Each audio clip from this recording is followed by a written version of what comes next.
Surat Al-Baqarah 269. Sudah ketemu ya? Bismillahirrahmanirrahim. Assalamualaikum warahmatullahi wabarakatuh.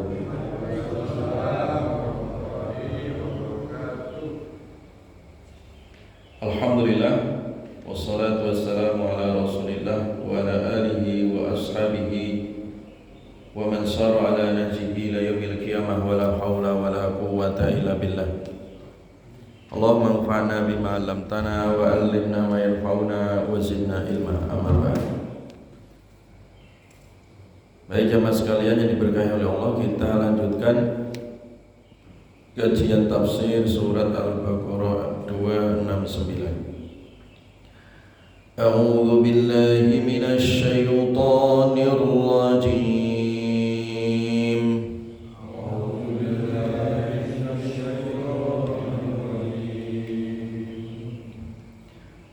Bismillahirrahmanirrahim.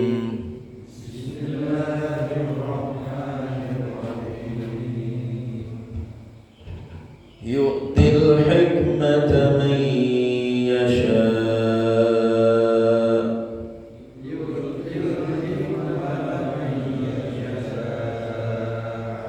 wa man yu'tal hikmata faqad utiya khairan katsira.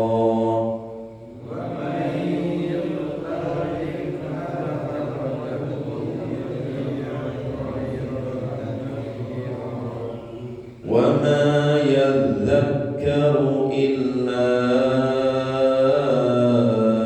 أولو الألباب.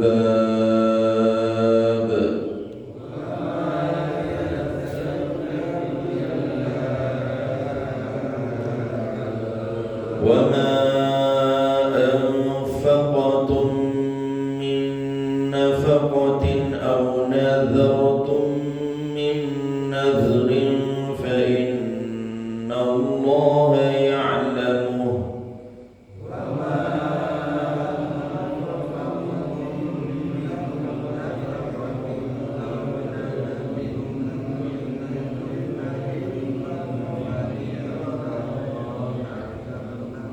وما للظالمين من أنصار.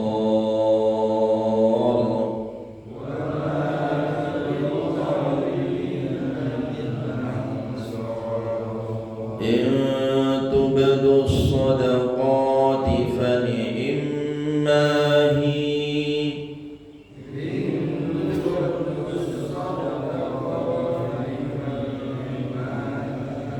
وإن تخفوها وتؤتوها الفقراء فهو خير لكم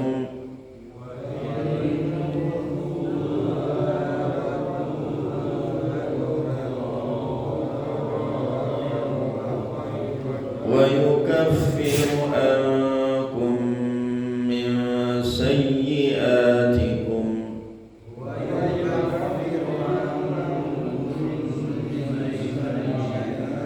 والله بما تعملون خبير.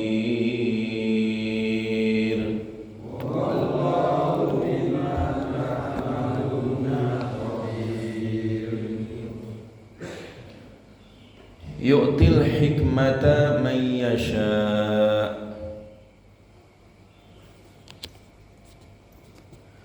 Yu'ti, Allah memberikan atau mendatangkan al-hikmata, hikmah, man kepada siapa saja, yasha'u yang Allah kehendaki, yang Ia kehendaki. Jadi Allah memberikan hikmah kepada siapa yang dikehendaki oleh Allah Subhanahu wa ta'ala. Waman dan siapa saja yu'ta yang diberikan al-hikmata, hikmah, faqad utiya maka sungguh telah diberikan khairan, kebaikan, kasiran yang banyak. Siapa saja yang diberikan hikmah berarti dia diberikan kebaikan yang banyak ya. Kebaikan yang paling banyak itu yang diberikan kepada manusia adalah hikmah ya.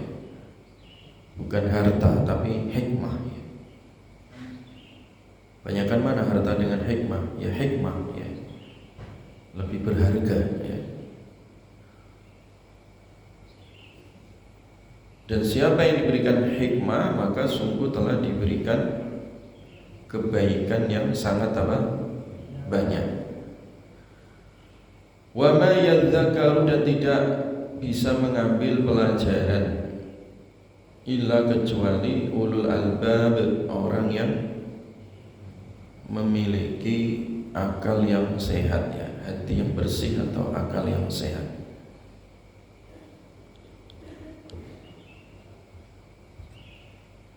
Jadi ayat ini jamaah sekalian, yang pertama bicara tentang hikmah ya. Bicara tentang apa? Hikmah.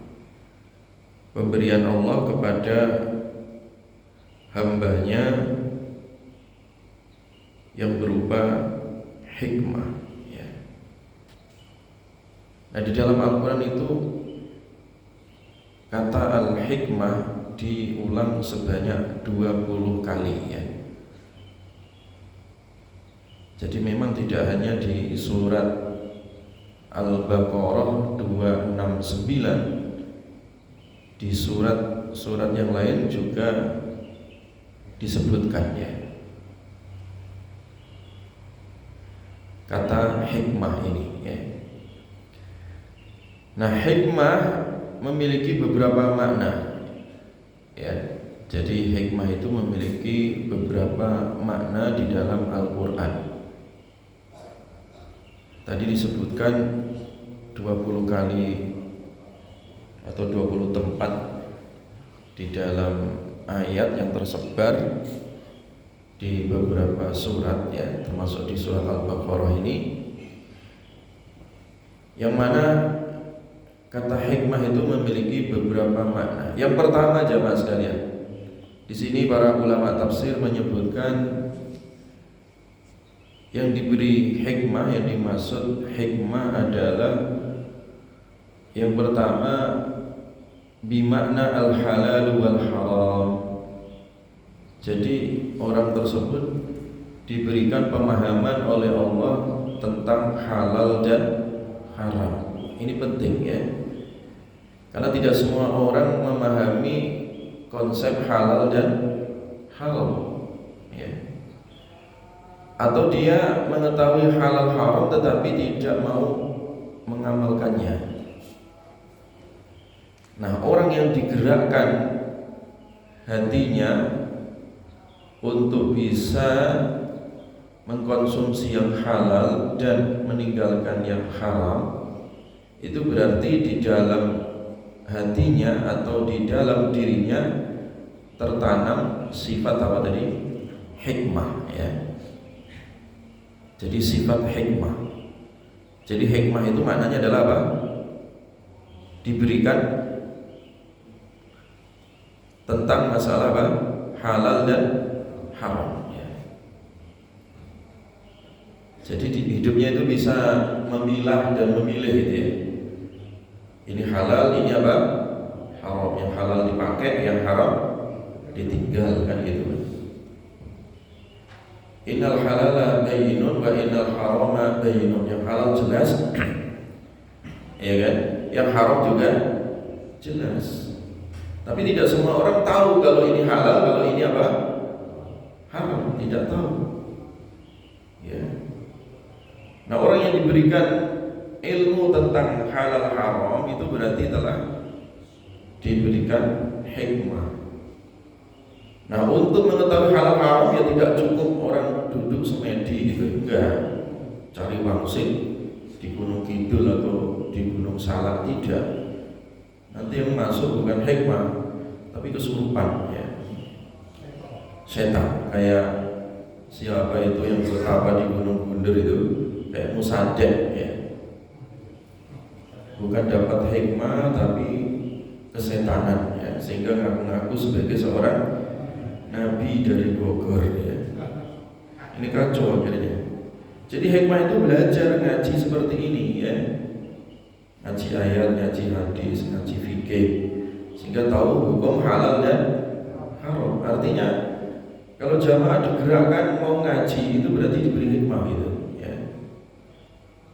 Digerakkan hatinya mau ngaji, mau berguru, mau belajar, sehingga kenal halal dan haram ya. Itu hatinya diberikan hikmah gitu ya. Diberikan apa? Hikmah ya. Karena tidak semua orang ngaji aja udah hikmah ya. Orang diberikan kekuatan oleh Allah untuk duduk betah gitu. Kan tidak semua orang pagi ini betah duduk. Ada yang habis subuh langsung celing hilang ya, tidur lagi kan gitu ya. Ada yang duduk ya, walaupun sambil ngantuk-ngantuk, lumayan kecipratan separuh hikmah itu. Kalau ngajinya ngantuk ya. Yang penting niatnya ngaji itu udah hikmah ya. Artinya dia didekatkan hatinya kenal Allah gitu ya. Sehingga mau ngaji halal dan haram. Diberikan kesadaran gitu. Diberikan kesadaran ya. Diberikan kesadaran untuk dekat dengan yang halal, dekat dengan yang haram. Jauh dari yang haram. Dekat dengan yang halal, jauh dari yang haram. Itu dulu pernah ada itu ya, keluarga cendana itu ya, datang ke UI, ke sini, ke UI, ke Pak Kiai itu, Pak Kiai Didin ya. Itu cerita kebanyakan duit gitu ya. Jadi kebanyakan harta ya. Dan dia tahu bahwa harta yang dulu didapat itu kan ya ada lah dari harta yang agak tidak jelas gitu ya, dengan kekuasaan ya, diambil, dikapling ini harta itu kan ya. Akhirnya ada salah satu di antara mereka itu datang sowan, Pak Kiai, bagaimana kalau harta yang nggak jelas ini kami serahkan ke Pak Kiai untuk dikelola gitu ya. Kan itu harta nggak jelas sebenarnya. Pada subuh ngobrol-ngobrol, kita bincang-bincang itu. Nah, gimana Ustaz? Kalau harta nggak jelas itu dipakai apa katanya? Ya kalau dalam fikih itu harta yang haram atau harta yang tidak jelas itu ya bisa digunakan untuk fasilitas umum ya. Bisa digunakan untuk apa? Fasilitas umum. Apa saja, makanya jamaah kalau punya tabungan masih nabung di bank-bank konvensional dan ada unsur ribanya, keluarkan itu yang riba itu, jangan dimakan. Dipakai untuk apa? Beli semen untuk nempel itu jalan yang bolong itu ya. Dipakai untuk apa lagi? Untuk benerin got itu. Dipakai apa lagi? Untuk fasilitas umum, nggak apa-apa, untuk WC, untuk kamar mandi, untuk apa saja ya. Itu kalau harta syubhat atau harta apa? Haram, penggunaannya dikembalikan kepada apa? Fasilitas umum. Nah, jadi kembali sehingga tidak masuk perut gitu. Nah lihat ya, kalau orang punya hikmah itu nggak tertarik itu dengan harta banyak tadi itu. Kata Pak Kiai Didin, dan kalau Ustaz saya takut ini jadi fitnah malah ini. Wah ini kalau diterima pikiran saya itu, wah nanti bisa di marmer itu jalan-jalan di situ kan gitu. Tapi tidak, akhirnya nggak diterima ya, karena khawatir. Nah itu hikmah ya, orang diberikan hikmah hatinya itu apa ya? Dia bisa memilah dan memilih itu ya. Mana yang halal, mana yang haram, dan hati-hati gitu ya, dan hati-hati. Kan ada orang itu kadang yang penting kenyang ya kan, yang penting cepat kaya. Ada orang itu yang penting banyak ya kan, ada yang penting cepat dan seterusnya lah ya. Tapi kalau orang yang diberikan hikmah hatinya, yang penting adalah halal. Nah itu, yang penting adalah apa? Halalnya. Itu berarti yu'til hikmah ya. Hatinya diberikan hikmah oleh Allah Subhanahu wa taala sehingga dia bisa memilih yang halal dan meninggalkan yang haram ya. Itu hikmah yang pertama. Jadi yu'til hikmata may yasha, Allah memberikan hikmah pada orang yang dikehendaki. Artinya kalau orang itu diberikan hikmah oleh Allah berarti ditanamkan di dalam dirinya ya, orang tersebut bisa membedakan mana yang halal dan mana yang haram serta meninggalkan perkara-perkara yang syubhat ya, serta meninggalkan perkara-perkara yang syubhat. Nah, yang kedua, makna hikmah ya, yang dimaksud dengan al-muradu bil hikmah ya, yang dimaksud adalah ittiba'us sunnah ya. Jadi setelah dia mengikuti yang wajib tadi, yang halal yang harus diikuti dan meninggalkan yang haram, yang kedua itu dia bisa mengikuti sunnah-sunnah Nabi Sallallahu Alaihi Wasallam ya. Jadi hidupnya mencocokkan gitu, dicocokkan. Dia berkaca, bercermin, hidup saya ini udah cocok nggak dengan hidupnya Nabi Sallallahu Alaihi Wasallam. Jadi selalu mencocokkan diri. Mau minum saya ini udah bener nggak ya? Ya, minum pakai tangan kanan atau pakai tangan kiri gitu ya. Oh, Nabi minumnya pakai tangan kanan, ya kan? Kalau dalam keadaan longgar Nabi minum sambil duduk. Ya kalau terpaksa boleh sambil berdiri ya. Kalau terpaksa nggak ada tempat duduk ya. Nah, itu sunnah Nabi, itu adalah sunnah Nabi Sallallahu Alaihi Wasallam. Oh, jalan saya ini sudah kayak jalan Nabi belum ya? Nah, pernah ngukur nggak? Jamaah sekali bertanya, jalannya Nabi kayak apa coba? Ya. Nabi itu kalau jalan idza masya yatafakka ya. Jadi Nabi Shallallahu Alaihi Wasallam itu kalau jalan itu kayak orang mendayung ya, sampai atau kayak menuruni tempat yang rendah, kayak turun tangga gitu ya. Itu Nabi kalau jalan ya. Nah, kalau jalan kita masih loyo, males, itu berarti belum sesuai jalannya siapa? Nabi ya. Jadi Nabi itu jalannya apa? Jalan orang yang semangat gitu ya. Tidak kelelat gitu ya. Jalannya itu jalan yang orang semangat, kayak orang mendayung gitu ya, atau orang menuruni tebing ya, atau menuruni tangga. Nah gitu.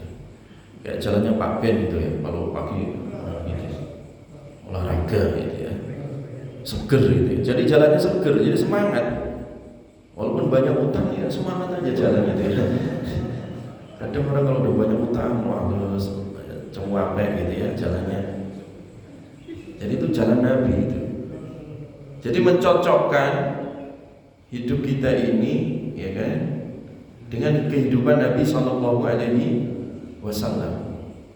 Jadi hal-hal yang sepele gitu ya, dari mulai makan, minum, jalan. Nah, contoh lagi, Nabi nggak pernah mencela makanan. Nah ini nggak gampang loh itu ya, tidak mencela makanan. Kadang kita dikasih gratis komen gitu, udah gratis nggak bayar komen. Ini apa nasinya atau lauknya terlalu asin ini, nggak suka saya. Nggak boleh gitu, udah nggak bayar gratis komen lagi kan gitu orang kita ini. Kalau Nabi tidak ya, kalau Nabi itu bisa menahan diri ya, dan tidak pernah mencela makanan. Kalau nggak suka ya sudah. Ya, Nabi namanya manusia kayak kita manusia, ya suka pedas, suka asin, suka netral misalkan makanan ya. Manusiawi gitu. Tapi kalau Nabi tidak suka ya sudah diam gitu. Nabi pernah ditawari makan daging kelinci. Daging apa? Kelinci. Enak ya daging kelinci ya? Enak. Saya terus terang belum pernah makan daging kelinci. Ada yang pernah makan? Nah, Pak Ben gimana rasanya? Enak mana dengan daging ayam? Enak lah pokoknya, apalagi dapat gratis gitu ya.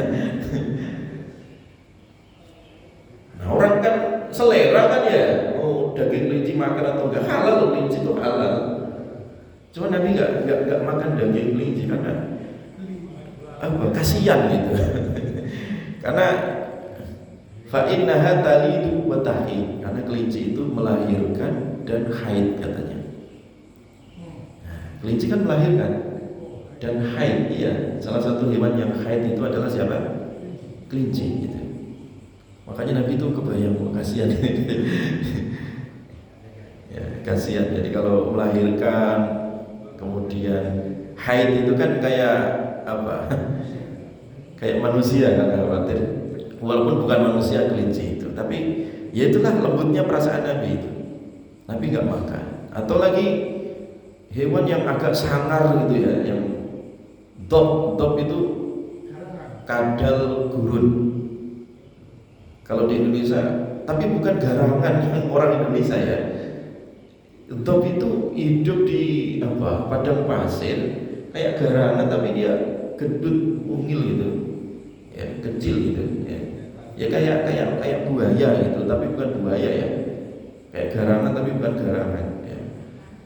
Ada itu, kalau kepingin tahu ya cari di YouTube itu, dog gitu ya, atau biawak gurun ya. Biasa itu kalau orang-orang Arab dulu kayak apa, dia hidup di gurun itu dipancing gitu dan keluar gitu, dikasih air yang muncul gitu ke permukaan. Tapi bukan buaya, bukan. Ya kayak itu wajah-wajahnya itu bentuknya. Nah itu Nabi geli itu juga nggak makan. Tapi halal itu, halal. Kata yang sudah makan itu enak itu dagingnya. Ya. Nabi tidak makan.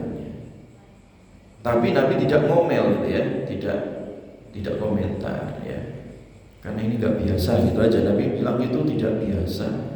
Ya. Artinya tidak biasa makan itu. Ya. Nah itu contoh ya. Jadi Nabi itu ya suka tidak suka, selera dan tidak selera gitu kan, mau dan tidak mau masalah makanan. Tapi Nabi tidak pernah mencela. Nah itu sunnah Nabi itu ya.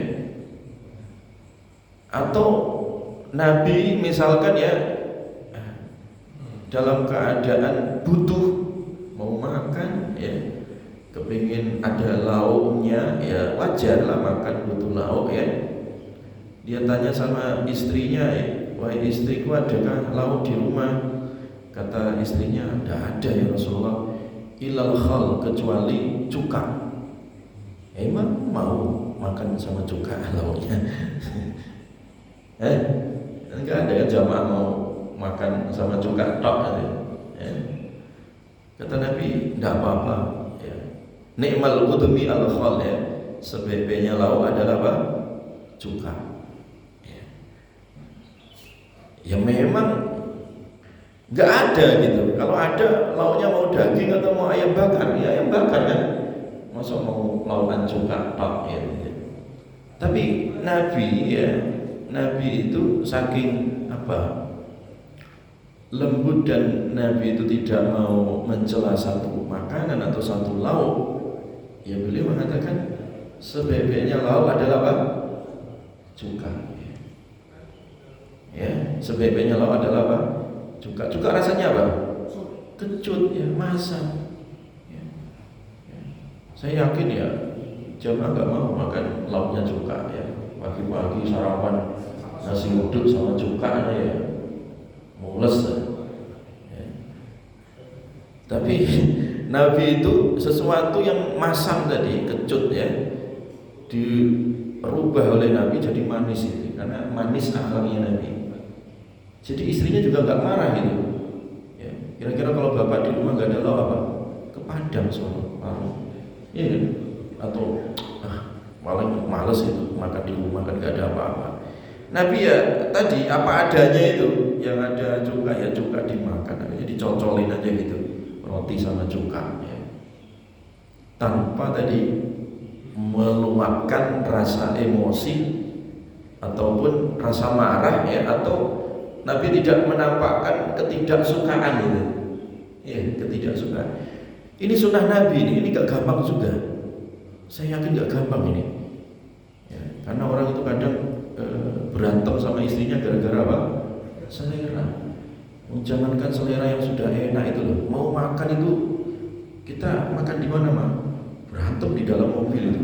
Ini yang satu maunya di warung ini, yang satu situ anaknya butuh ini, pokoknya ribut. Akhirnya nggak jadi makan ya, gara-gara apa? Berantem masalah selera. Jadi damai dengan selera itu sunnah Nabi gitu. Walaupun tidak gampang. Nah, mencocokkan diri dengan sunnah-sunnah Nabi, ya, mencocokkan diri dengan sunnah-sunnah Nabi itu adalah hikmah. Itu adalah apa? Hikmah. Ya. Ya. Jangan yang dicontoh sunnah Nabi, istri 4, wah itu sunnah Nabi. Iya sih kalau mampu ya. Yang enak-enak aja dicari gitu ya. Yang kecil-kecil tadi itu nggak ditiru gitu ya.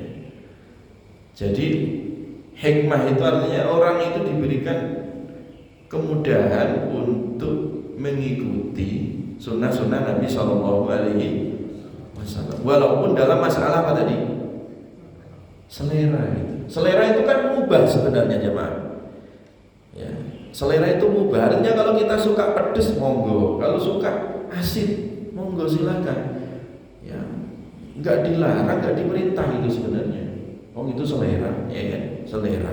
Selera itu dipengaruhi karena kebiasaan waktu kecil, kebiasaan daerah, kebiasaan satu suku misalkan. Nggak bisa dipaksa gitu.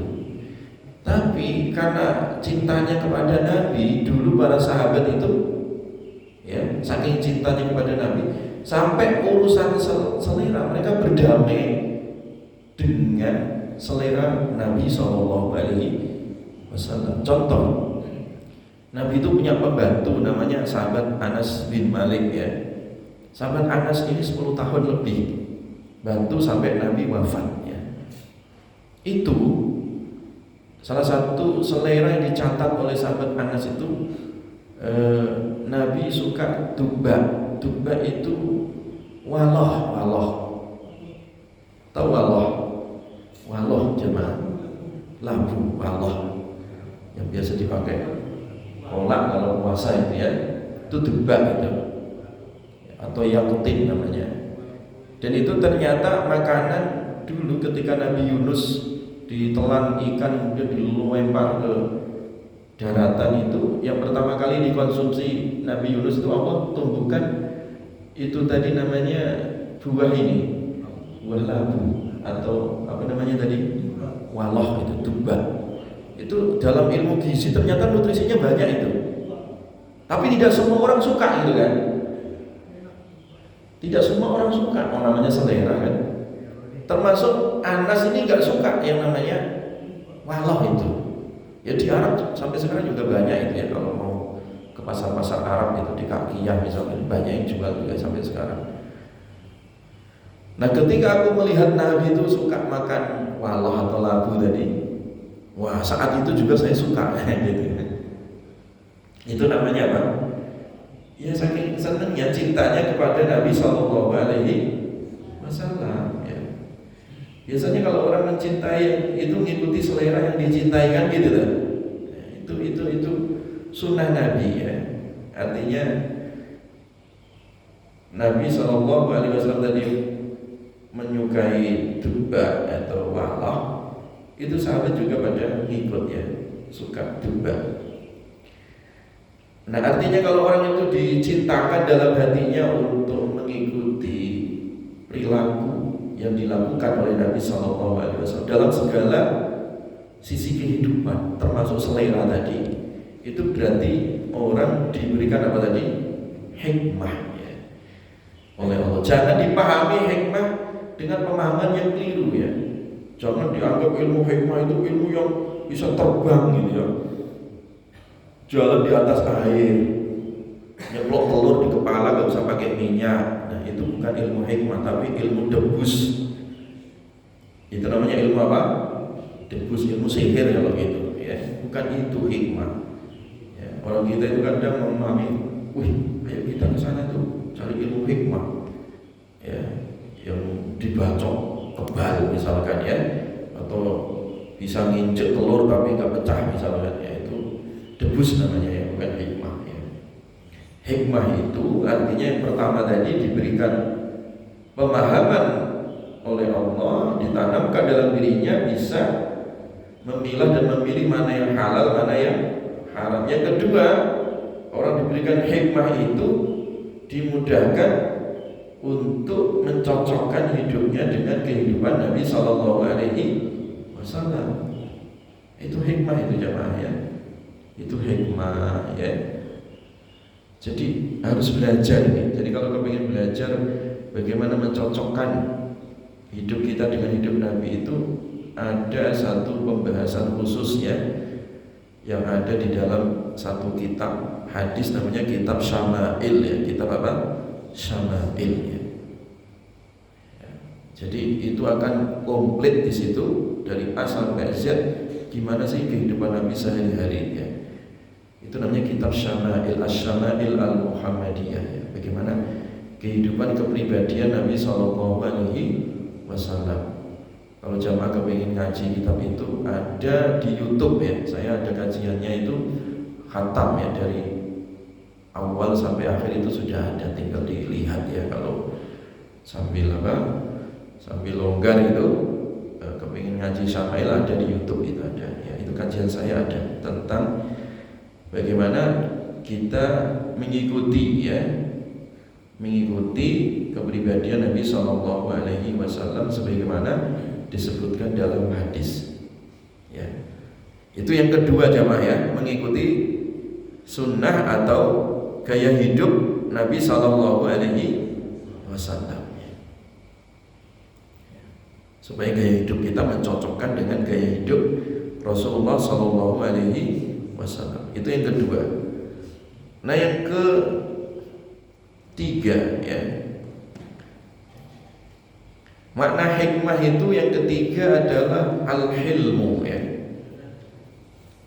Makna hikmah yang ketiga adalah al-hilmu. Apa itu al-hilmu? Al-hilmu itu lapang dada, legowo ya. Jadi dadanya itu lapang gitu, hilm ya. Innamal ilmu bitta'allum wal hilmu bittahallum ya. Jadi sungguhnya ilmu itu dipelajari, demikian juga lapang dada ya, itu juga dipelajari. Nah orang yang diberikan lapang dada, tidak pendendam ya, tidak pemarah ya, tidak pendengki, mudah memaafkan, mudah memaklumi ya, toleransi ya, sabar, itu namanya legowo. Namanya apa? Legowo atau hilm ya. Lapang dadanya gitu, tidak sempit dadanya. Nah kalau orang itu diberikan kelapangan dadanya, itu berarti diberikan apa? Hikmah, hilm namanya. Itu makna hikmah itu al-hilmu ya, lapang dadanya. Contoh ya, kadang orang sekarang itu mudah sekali emosi gitu ya. Mobil ya, kita misalkan punya mobil, lagi nyetir dibalap temannya, ya kan. Kalau di tol itu kan mobil ya Avanza dibalap pacing dulu, gergetan kan gitu kan. Nah, apalagi kalau dia agak sombong gitu, diklaksoni dari belakang, guys. Jadi mudah marah gitu ya. Ya. Jadi manusia itu begitu, mudah marah ya, tidak lapang dadanya ya, dan mudah tersulut apa? Emosi. Itu manusia begitu. Nah kalau diberikan kelapangan dadanya untuk memaafkan, untuk memaklumi, nah itu hikmah itu. Sampai dalam hal-hal yang mungkin secara umum orang akan marah, dia nggak marah. Ini contoh, Nabi ketika di tengah sahabatnya di masjid gitu ya, sedang memberi mau'izah kepada para sahabat, tiba-tiba nyelonong ada orang Badui ya. Ada orang desa, orang Badui, orang padang pasir itu ya. Dia datang, ya biasa orang Badui itu kan yang namanya rumahnya itu adalah padang pasir. Ya kencing di mana-mana, enggak punya kamar mandi ya kan gitu. Ya biasa gitu. Nah biasanya kalau datang dari tempat jauh kemudian baru sampai, itu kan yang pertama dilakukan apa? Ya kencing. Kayak jamaah juga kalau pergi mana rekreasi atau mana kan yang paling pertama turun dari bis apa? ya kencing, ya toilet kan gitu. Nah karena si Badui itu nggak ngerti toilet, dia datang langsung cur aja kencing di pojok masjid. Marah para sahabat itu, dihardik oleh para sahabat. Ini orang nggak tahu diri, masjid dikencingin loh. Terjadi nggak zaman sekarang? Nggak terjadi juga kan? Ya. Sampai ODGJ itu loh di sini nggak berani juga kencing di Darussalam, nggak berani kan? Nggak berani. Ini ada orang berani kencing. Nabi, karena Nabi tahu ini orang Badui, ya memang budayanya begitu, ya sudah dibiarin aja oleh Nabi kencing. Ya, sampai tuntas. Nabi tidak langsung marah-marah ya. Kemudian Nabi hanya memerintahkan, ayo ambilkan satu ember air ya, disiram lagi, siram. Karena zaman dulu masjid belum ada karpetnya ya, masjid itu masih apa? Ya hamparan pasir aja, nggak ada keramiknya. Jadi ya maklum sebenarnya kalau Badui kencing terus diapain tuh, ditutup kan gitu kan kayak kucing gitu. Misalkan kalau apa kebiasaan dia di padang pasir. Nah akhirnya Nabi merintahkan ya sudah disiram aja, ambilkan satu ember air disiram. Ya. Nah hikmahnya apa itu? Kalau tadi Nabi langsung menghardik si Badui yang sedang kencing, yang terjadi apa? Kaget lari, masih kencing, malah kemana-mana itu, ya kan? Air kencingnya itu. Tapi Nabi dibiarkan aja begitu, ya. Sampai akhirnya setelah si Badui selesai kencing, dia berdoa, ya Allah, ampuni Muhammad, jangan ampuni sahabat yang lain. Itu saking jengkelnya sama yang datang, yang hadir di situ. Tapi dia senang sama Nabi karena sikapnya tadi legowo gitu tadi dia. Nah, jadi Nabi SAW tadi orang yang sangat lapang apa tadi? Dadanya ya. Jadi tidak tersulut mengedepankan emosional ya, tapi mengedepankan tadi hikmah ya, lapang dada. Nah kalau orang diberikan lapang dada ya, lapang dada itu berarti diberikan apa? Hikmah oleh Allah Subhanahu wa Ta'ala. Memang di dalam fikih itu ada hukum namanya keadilan, adil. Kita dipukul orang, boleh kita balas pukul, ya kan? Kita dirugikan orang, kita minta denda, itu adil namanya. Tapi kalau kita memaafkan, nah itu namanya legowo. Namanya apa? Legowo itu di atas adil tadi. Ya. Iya. Jadi kalau di dalam syariat itu selalu begitu, ada konsep adil, ya kan? Ada di atas adil, ya. Kalau pukul dibalas memukul itu adil, ya. Tapi kalau kita memaafkan, kalau kita apa? Memaafkan, itu nggak gampang juga itu, kecuali kalau orang hatinya betul-betul apa? Lapang, ya, betul-betul lapang. Ya. Jamaah punya mobil bagus nih. Kemudian di pertigaan ada Pak Oga, terus nggak dikasih, Pak Oganya malah diberet mobilnya, kan gitu kan, ada Pak Oga ya, kalau nggak dikasih itu dia bawa paku itu diberet mobilnya itu. Nah sampai rumah lo mobilnya kok diberet ini, mobil bagus lagi, kira-kira marah nggak? Marah, wajar, mobilnya diberet itu 500.000 itu atau 1 juta itu. Ya. Ya. Nah kalau kita marah itu wajar tadi, minta ganti, nah itu adil. Tapi kalau ya sudahlah, maksudnya itu artinya kita memaafkan gitu, ya kita memaafkan, maka itu yang disebut dengan apa? Al-hilm, disebut apa? Al-hilm, lapang dada, lapang dada. Artinya kita mampu untuk membalas, tetapi malah justru apa? Memaafkan. Itu hikmah itu namanya apa? Hikmah.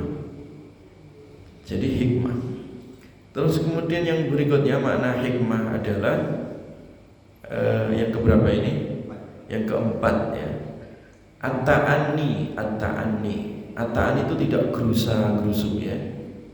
At-ta'anni itu tidak tergesa-gesa ya. Tidak kesusu atau tidak gerusa-gerusu, tidak tergesa-gesa ya. Ya, jadi itu namanya apa? At-ta'anni. Makanya hadisnya ta'anni minar rahman wal ajalatu minasyaitan. Jadi al ajalatu minasyaitan, tergesa-gesa atau gerusa-gerusu itu dari setan ya. Wa ta'anni minar rahman, sementara ta'anni itu tidak gerusa-gerusu, artinya apa ya?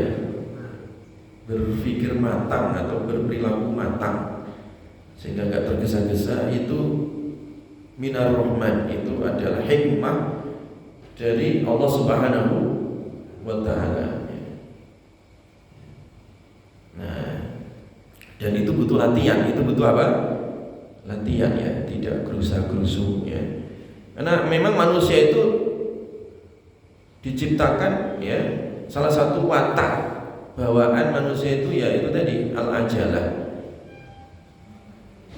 Jadi disebut dalam Al-Quran itu manusia itu ajula. Ajula itu apa? Terlalu tergesa-gesa, banyak tergesa-gesanya dalam segala urusan. Dalam segala apa? Urusan. Tergesa-gesa.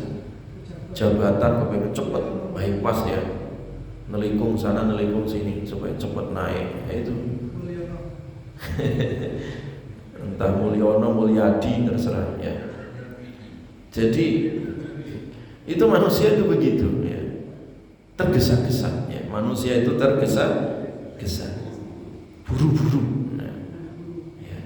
Tergesa-gesa ataupun buru-buru. Nah, semua tergesa-gesa dan buru-buru ya, itu tercela. Itu apa? Tercela ya. Cepet-cepet itu dalam arti tergesa-gesa ya, tidak sesuai dengan apa prosedur yang baik ya, itu tercela ya. Itu sifat manusia ya, sifat apa? Manusia.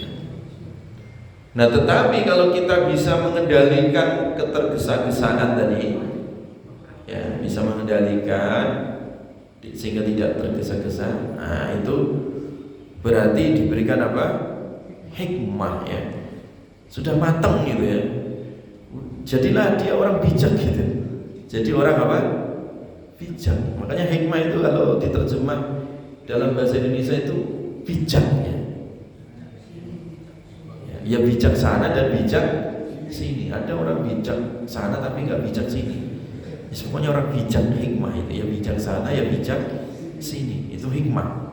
Ya. Diberikan hikmah. Jadi tidak tergesa-gesa di dalam apa? Di dalam segala apa? Urusannya ya, tidak tergesa-gesa ya.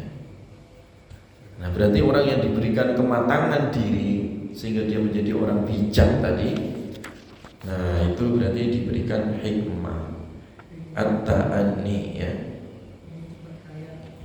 Nah, kepingin cepat kaya korupsi ya, hikmah.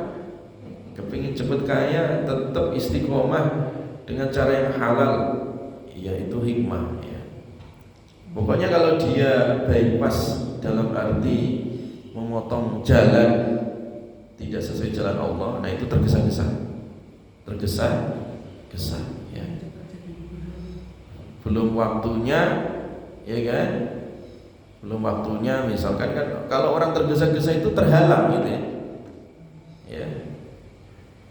Makanya banyak kasus sekarang itu ya, orang hamil duluan belum nikah, tergesa-gesa itu. Namanya LKMD ya, namanya apa? LKMD. Kalau bahasa Jawa itu lamaran keri meteng dhisik ya. Lamaran belum tapi hamil duluan, nah itu LKMD namanya. Nah, LKMD itu tergesa-gesa gitu kan, belum waktunya gitu kan. Belum halal gitu, kalau hamil duluan, nah itu tergesa-gesa, akhirnya terhalang kan, terhalang nasabnya. Kepingin cepet dapat warisan, bapaknya dimatikan dulu, wah akhirnya itu tergesa-gesa. Jadi semua yang tergesa-gesa pasti dia terhalang gitu dari tujuannya ya. Makanya ada kaidah itu dalam fikih itu, man ta'ajjala qabla awani hurrima bi firmani. Siapa saja yang tergesa-gesa sebelum waktunya, maka dia terhalang dari bagiannya gitu. Warisan misalkan ya, warisan itu kan nunggu orang tuanya meninggal kan gitu kan, supaya cepat meninggal orang tuanya dibunuh, akhirnya dia malah justru tidak dapat apa warisan. Termasuk orang yang tidak dapat warisan adalah pembunuh, ya, bunuh yang mewarisi tadi. Ya. Orang belum nikah kok hamil duluan, dia terhalang, nasabnya hilang, yang terhalang dari nasab. Ya, walaupun salah nabung tadi, ya itu. Jadi itu tergesa-gesa sebelum waktunya. Kepingin cepat kaya korupsi, ya dipotong tangannya, mencuri, dipotong tangannya kan gitu dalam syariat kita. Nah orang kalau tidak tergesa-gesa, nah itu berarti diberikan apa? Hikmah dalam dirinya. Jadi tidak tergesa-gesa sebelum waktunya. Jadi dia artinya apa? Tepat waktu gitu, tepat waktunya ya. Tidak melampaui batasnya. Itu namanya apa? At-ta'anni. Namanya apa? At-ta'anni. Waktunya udah habis ya. Ya udah terakhir ya. Terakhir makna hikmah yang berapa sekarang? Yang kelima. Yang kelima yang disebut hikmah itu al-ilmu ar-rasikh ya. Ilmu yang mendalam. Diberikan ilmu oleh Allah dengan ilmu yang detail ya, mendalam. Ya. Itu hikmah itu. Jadi diberikan pemahaman ilmu dengan ilmu yang mendalam. Ya. Itu namanya tafaqquh fiddin. May yuridillahu bihi khairan yufaqihu fiddin. Orang yang diberikan hikmah oleh Allah, diberikan hidayah, dikehendaki baik oleh Allah, maka dia dipahamkan urusan agamanya. Jadi secara mendalam diberikan pemahaman oleh Allah secara mendalam dalam urusan agamanya. Itu namanya hikmah. Namanya apa? Hikmah. Jadi hidupnya itu berdasarkan ilmu. Nah itu hikmah berarti. Jadi bukan berdasarkan perasaan, tapi ilmu gitu ya. Nah kalau orang itu sudah menjadikan ilmu sebagai asas di dalam kehidupannya ya, maka berarti dia telah diberikan hikmah oleh Allah Subhanahu wa ta'ala. Jadi diberikan pemahaman gitu. Ya, itu hikmah. Mau belajar asalnya enggak ngerti sholat, sekarang mendalami tentang ilmu sholat. Nah, itu hikmah. Ya. Enggak ngerti ngaji, sekarang mau belajar ngaji, ya. Itu hikmah. Jadi digerakkan hatinya untuk condong ya, seneng ya, mempelajari ilmu agama. Nah itu hikmah itu ya. Jadi hikmah itu adalah al-ilmu ar-rasikh ya. Jadi dia segala perilakunya, segala kehidupannya itu didasarkan kepada apa? Ilmu ya. Makanya ilmu itu warisan yang paling berharga ya. Makanya Nabi tidak mewariskan harta benda, tapi mewariskan apa? Ilmu ya. Warisan Nabi itu ilmu. Itu hikmah ya. Maka oleh karena itu jadikan ilmu ini sebagai budaya gitu ya, budaya di dalam kehidupan kita ya, untuk anak-anak kita yang selain harta yang diwariskan ya, yang paling penting lagi daripada harta itu ilmu gitu. Ilmu, karena dengan ilmu harta terjaga ya, dengan ilmu dirinya terjaga, dengan ilmu dirinya bisa memilah yang halal dan yang haram tadi ya, dan begitu seterusnya ya. Jadi itu jamaah sekalian, makna hikmah di dalam apa? Al-Quran. Jadi kalau kepingin diberikan pemberian yang terbaik dalam hidup kita, maka carilah hikmah. Carilah apa? Hikmah. Yang pertama apa tadi maknanya?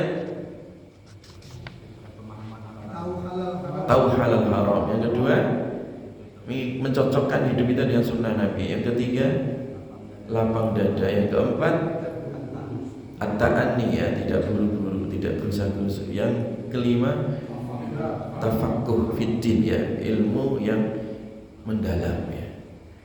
Jadi kalau kita diberikan 5 ini atau salah satu dari 5 ini, itu berarti kita orang kaya ya. Diberikan pemberian yang banyak, kekayaan yang banyak. Ya, itu adalah kekayaan dari hikmah ya. Karena kalau orang diberikan kekayaan harta, belum tentu dia lapang dadanya, masih aja rakus gitu ya. Satu periode nggak cukup, 2 periode nggak cukup, mau 3 periode, itu rakus itu ya. Kalau dia nggak dapat anak-anak cucunya, mantunya, macam-macam gitu ya, itu namanya rakus. Namanya apa? Tidak ada hikmah dalam dirinya ya. Tidak ada hikmah ya. Jadi kalau orang tidak punya hikmah itu hidupnya nggak ada puasnya, nggak ada legowo tadi, nggak ada legowo dalam hidup ya.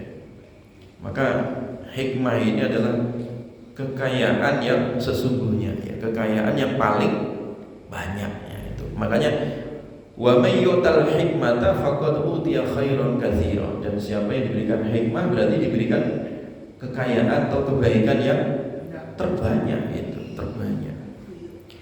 Dan tidak bisa membaca ini atau tidak bisa mengambil pelajaran ini wa ma yadzakaru illa ulul albab, kecuali kalau orang itu hatinya sehat ya, akalnya sehat. Kalau sakit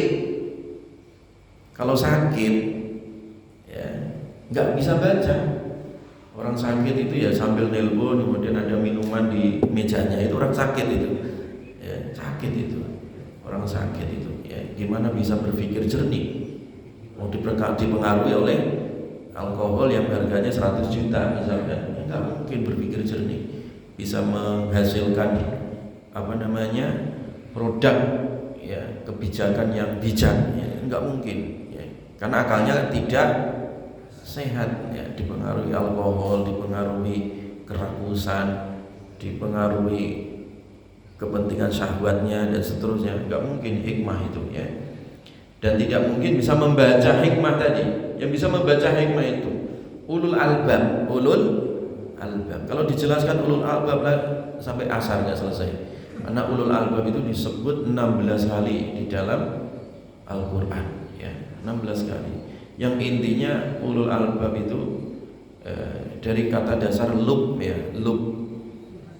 lub itu jamaah ya. Kalau jamaah punya bawang merah di rumah ya, inti dari bawang merah itu yang mana coba ya? Pak Ben ngeceki bawang merah itu kan kulit semua itu, cari kulit lagi, betul nggak? Bawang merah itu loh kan kayak kulit semua. Intinya di mana itu? Intinya di paling dalam itu, namanya koledonnya itu namanya lub. Namanya apa? Lub. Kalau kelapa, lubnya itu di apa? Kalau kelapa itu kan ada kulitnya, ada cikalannya itu diperus, disaring jadi santan ya. Santannya itu loh namanya lub. Namanya apa? Lub. Madu itu inti madu itu saripati madu apa? Ya? Apa itu yang dijual kecil mahal itu? Propolis. Nah, saripati dari hati atau akal manusia itu namanya lub, namanya albab ya. Saripati ya, dari akal manusia itu namanya lub ya, namanya apa? Lub ya. Makanya 16 ayat disebut lub atau ulul albab tadi, itu selalu terkait dengan ujian orang yang akalnya sehat, hatinya sehat ya, lubnya sehat ya, saripati akalnya itu sehat, itu namanya ulul albab. Makanya semua orang punya akal, tapi tidak semua orang memiliki saripati akal. Nah, orang yang punya saripati akal tadi, akalnya sehat, itu bisa baca tadi, bisa apa? Baca hikmah tadi, hikmahnya Allah Subhanahu wa ta'ala. Contoh tadi, semua orang tahu halal, tapi tidak semua orang bisa mengkonsumsi atau melakukan yang halal. Hanya orang yang diberikan hikmah dan ulul albab saja yang bisa mencerna yang halal saja itu. Loh, hakim itu profesor, doktor, SH, MH, kurang apanya coba? Hakim Mahkamah Konstitusi itu kayak Tuhan aja di Indonesia itu. Keputusannya mengikat, nggak boleh digugat walaupun salah. Ya kan, itu kan keputusan MK ini. Ya tapi ya kalau tidak punya lub, tidak punya mata hati, tidak punya hikmah, namanya undang-undang bisa diapakan?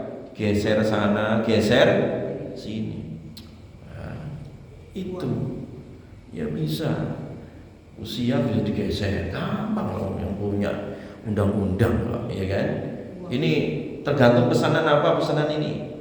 Lah kalau orang nggak punya ulul albab, nggak punya hikmah, itu nggak punya pendirian. Yang penting apa? Wani piro, ya, berani berapa? Transaksional akhirnya kan? Transaksional. Jadi kalau orang transaksional nggak mungkin punya apa? Hikmah dan nggak punya apa? Ulul albab. Nah ini penting ini ya. Makanya ayat 1 ini panjang sekali penjelasannya ya. Wa may yu'tal hikmata faqad utiya khairan katsiran wa ma yadzakkaru illa ulul albab. Wallahu a'lam bissawab. Satu ayat ini ya. Insyaallah kita lanjutkan di kajian berikutnya. Sebenarnya masih panjang. Ada pertanyaan? Terakhir pertanyaan. Monggo Pak Ben. Pak Ben. Waalaikumsalam warahmatullahi wabarakatuh. Kita tahu kan yang satu istilah Pancasila yang berbunyi kerakyatan yang dipimpin oleh hikmat kebijaksanaan dalam menyuarakan perwakilan. Wah, masih hafal ya Pancasila. Kesamaan dan perbedaan. Masih hafal Pancasila Pak Ben ya. Dapat sepeda. Jadi itu ada kata hikmah kan di situ kan, ada kata apa? Hikmah. Jadi pendiri bangsa ini juga itu kan menyerap ya bahasa-bahasa Quran atau bahasa-bahasa wahyu. Musyawarah itu bahasa Arab itu. Hikmah bahasa Arab itu. Ya kan? Banyak bahasa Arab itu diserap, bahasa Quran maksudnya ya, diserap di dalam konstitusi kita ya, di dalam bahasa kita ya. Yang maknanya sebenarnya ya sesuai dengan makna aslinya ya. Kalau kata hikmah tadi ya, kata hikmah tadi itu ya, kalau kita kembalikan kepada ayat ya maknanya tadi ya. Jadi hikmah itu memang maknanya komprehensif tadi ya, cakupannya luas tadi, dan cakupannya itu mencakup semua unsur tadi ya di dalam kehidupan apa manusia. Ya hikmah itu ya berdasarkan ilmu ya. Hikmah itu ya tidak gerusa-gerusu tadi. Hikmah itu ya mempertimbangkan yang halal, mempertimbangkan yang haram. Bijak namanya itu ya, hikmah ya. Jadi apa yang terserap di dalam bahasa kita, kata-kata hikmah, kata-kata berkah, kata-kata musyawarah itu sesuai dengan makna asli dari bahasa tersebut ya. Makanya ulama-ulama kita dulu itu namanya mereka melakukan islamisasi bahasa ya. Islamisasi apa? Bahasa ya. Jadi makanya salah satu garapan dalam islamisasi itu salah satunya islamisasi bahasa. Karena bahasa ini budaya manusia nanti ya, terkait dengan kehidupan dan budayaan apa? Manusia. Makanya dulu para ulama melakukan islamisasi. Sampai sekarang ini banyak bahasa-bahasa serapan dari Quran itu diturunkan dalam bahasa Indonesia ya. Baik, saya kira cukup ya. Kita tutup. Alhamdulillahirabbil alamin. Subhanakallahumma wa bihamdika asyhadu an la ilaha illa anta astaghfiruka wa atubu ilaik. Assalamualaikum warahmatullahi wabarakatuh.